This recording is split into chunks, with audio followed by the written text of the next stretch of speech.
Good afternoon. In this video, we're going to go over this week's options watch list.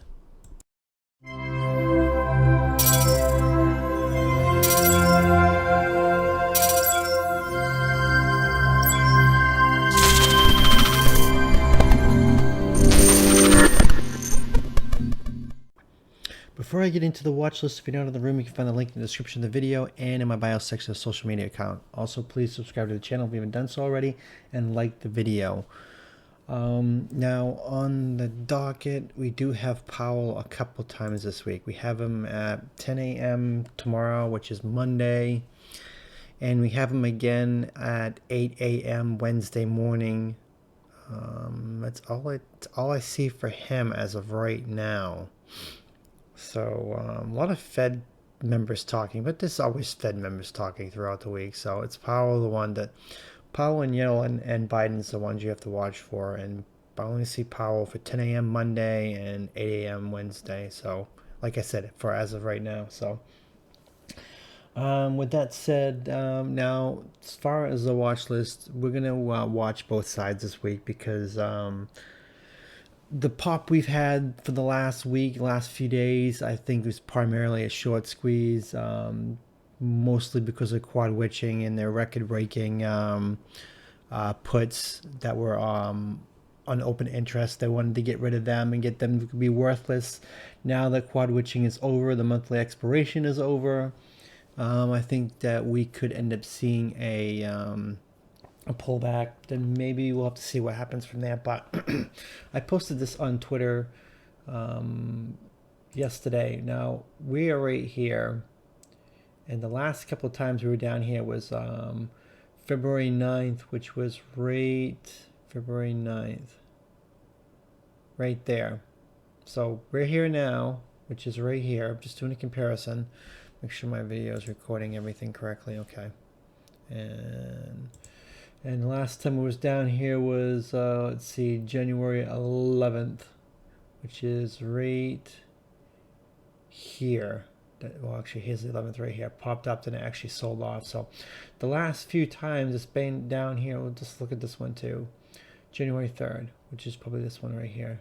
No, right there. So here, here, here, and here is here, here, here, and here. So one of the things I'm looking at, this is a put to call ratio. If you don't know what SPC is, when it gets in the extreme zones, as you can see right down here, traditionally this has been extreme for the last 4 or 5 times that the market's dropped. That means there's a lot of call holders going into Monday and not many put holders. So when you see a lot of put holders is when you end up seeing a short squeeze. So we can see right here, this was the 15th. So this is the 15th right here, right this day. So you gotta pay attention to this put to call ratio because it does have a huge impact on stocks and the market. So what the market makers like to do is when there's too many people on one side, they'll rip it in the other direction to make them worthless and make people lose, because that's the name of the game. They want your money, they want you to lose, they want to be the only winners, they want to be the ones only making the money. And any time you can have some kind of edge against these scumbag market makers, that you need to have the edge and be aware of that. So a lot of people have probably got calls Friday thinking we're going to keep ripping, we're going to go back to all-time highs. We probably could in the next few weeks. I mean, the Fed has already did the rate increase. That was an unknown factor. That's known. The Ukraine and Russia war is known. Not unless something else happens, the market could just sell off just because it wants to. I mean, we've seen in the past where we've had massive headlines and the market just ignores it, like on Friday. Then we have the next day where something very stupid and trivial or a headline that was like a week old, the market will freak out about. The market's very tedious like that, and you just got to be able to trade it and understand that the market only cares when it wants to care, and Friday it just did not care. So tomorrow it could care. But the Ukraine-Russian conflict is already known. Not unless something goes nuclear or China ends up doing something, or the war escalates a lot worse than what it is, or something. I mean, it's going to take something outside the box to make SPY really dump like it has been, because the two huge unknown factors are known now. So I'm not saying SPY can't pull back, because I really think it will, because I mean the RSI and the hourly is over 70. It's our RCT trend line on the daily. It's at the 20 EMA on the weekly. I think all the ingredients are there for a pullback Monday, possibly even Tuesday. I think we could end up seeing underneath I would watch it underneath this 443. I mean, the other thing you get accounted for is that we could have massive gap up and gap down. So that does change the dynamic of the play. And that's why you need to be in the room, because when I look at the chart the next morning after the gap up or gap down, I end up making a decision in the morning after the fact, because it's hard to make these levels and SPY drops or pops 10 points and it just avoids out everything. So that's why you need to be in the room. So I would watch it underneath 442 for 440 push. I mean, we got 437, 435, 434.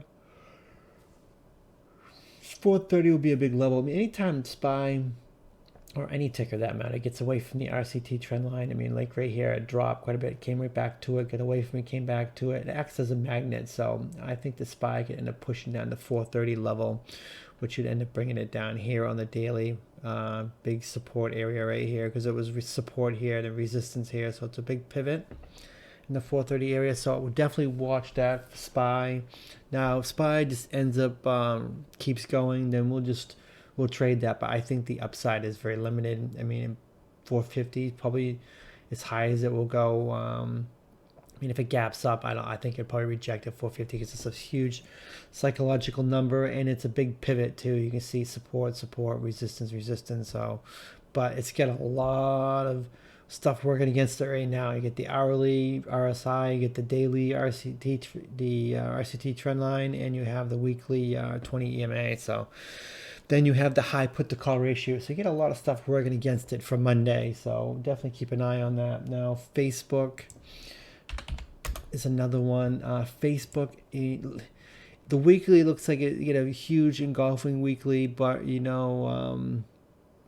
Facebook, every time it starts to get any momentum on it, gets shut down right away. But we'll have to see if it will end up continuing, but I don't think it will. I mean, RSI is up to 80 on the hourly. It's going to pull back a little bit here, but don't underestimate the ridiculousness of some of these stocks, because even though the RSI is high, these things can still climb and the RSI start to drop. But so when you start seeing price go up and RSI dropping, that shows you that there's a bearish divergence going on. So we'll have to see if it actually does. So I'd watch it underneath 215, but probably push to 210, 205 to even 200 on Facebook. And Tesla is another one I'm watching. I mean, Tesla's got room to the, let's see, RCT trend line, which is right around the 935 area, but the RSI on the hourly is high. A lot of these stocks I'm mentioning are going to have high RSI on the hourly. They're due for a pullback, but they could keep going a little bit. Same thing, you get the high RSI right here. It's not quite at the RCT trend line like it is on SPY, but it's got the 20 EMA on the weekly right there. So it's got a couple things working against it. So I mean, I think it could get pushed to this area right here of the 935, 940 before pulling back. But we'll have to see what happens. I'm going to be watching on both sides this week. Underneath 893 for push to 880, 860, 840, then even 820. And if it does manage to get over this 905 and gets over this 940 area. If it gets over 940 with any momentum, this thing's probably going to pop to 1,000 to 1,050 really fast. I mean, you could have a nasty candle like this right here, because when Tesla breaks out and gets any momentum behind it, the thing's just very strong. So I would keep an eye on that. Microsoft just hit 300. Microsoft's been kind of like I've been struggling with Microsoft a little bit lately, but anyways, you get this area right here. The RSI is just starting to get over 70, and Microsoft, the market's strong that it could end up popping, but because the RSI is really high, getting close to the RCT trend line and the 20 EMA, a lot of these stocks have the same kind of setup. They're all extended on the RSI, on the hourly, and they're close to the RCT trend line on the daily and the 20 EMA on the weekly. So a lot of them have the same setups. So basically, if SPY goes this way, that they're probably most going to go that way to follow it. So watch it either way. I mean, I'd watch it over the 30, let's say the 301 area for a push to, let's see, 305. Then you get the 310. I don't think it's going to get much higher than 310, 315. So, but I also watch it from the short side, from underneath the, let's say even 300, or if you want to be really safe, 298 for push to 295, 290, 280, 285. So on Microsoft. Now Apple, Apple's get a little bit of room, it's not, well, let's get the high, it is high on the RSI, but I mean, Apple can keep going. I mean, it's right at a nice area where it could pop to 168 or even 170. So I would keep an eye on that. Plus the RCT trend line doesn't quite look like the other stocks that we've been looking at. So it's got room up there, the 175. It just cleared over the 20 EMA. So it's got room to go on Apple. So I'd watch it over 164.50. Push 165, 168, even 170. Now, if it gets to the 170 area, it could stall out because this is a pretty big area right here. As you can see, it's been support, and resistance right here. So if it does manage to get over it, you got 175 right there. So a lot of the stocks, like I said, watching both directions this week, because this week could be really, really tricky. Right now, I want everyone to think it's very bullish. It's going back to all-time highs. That's why I think it's going to fake everyone out. It's going to dump. Now, I don't think it's going to go. It could go back to. Before I get into it could go back to 420, but I just don't know if a catalyst is there right now to get that. I definitely think that we could pull back to 430, but we'll have to see. But everyone is thinking we're going back to all-time highs. But I really think that this is a huge trap. We'll have to see if I'm right or wrong. But that's why I need to be in the room every day. Now, Target's setting up to really take off right here. I mean, look at the RSI. And the RSI is really high back over here from the ER gap up. And it just stayed in this channel. Then it finally dropped. But it could end up, making a run to all-time high of 230. And not all-time high. I mean, I'm looking at this right here. All-time high is always 268, but if it does manage to get up at 230, it could probably make a nice little run to 235, 240 on Target. The weekly does look pretty good. I mean, it had a nice little hammer, then it had a nice strong green candle, then it had a pull back a little bit, then it had another engulfing weekly. So the setup's there for it to run. Now, Target can run against SPY. If SPY dropped, Target can run. Target doesn't really care what SPY is doing. So definitely we're only going to watch Target on the long side on this one. So let's see if we can just break out. Home Depot, we're getting into the seasonal stock. Spring's coming here. Home Depot will probably end up having a strong couple weeks in the next month or so. So spring fever is coming. Well, spring's going to be here next month, so people are going to start thinking about their outdoor plans and outdoor maintenance and stuff like that. So plus we just cleared the gap resistance right here. I tested it, then dropped a little bit, and then it broke out over it. Could fill the gap, so I'd watch it over Friday's high. We'll just round up to 340. 345 to 350 to 355. I think it's going to have trouble with the 350 because it's a big psychological number, but any strength behind it, it can probably make a nice run to 360, 365. So Home Depot, definitely watch that. And the last one is Disney. Disney, I don't know. These just, it's starting to look pretty good on the weekly. It's got the bullish engulfing on the weekly. It had a small little pop. It wasn't really much of a run against SPY. You would think that it would have a stronger run with SPY being so strong, but it just didn't. So we'll just have to see. Watch it over 141 for a push to 145, 147, 150. Now, you could also watch it on the short side under 130. Let's say 130. Be safe under 138. Push to 136, 135 to 130. But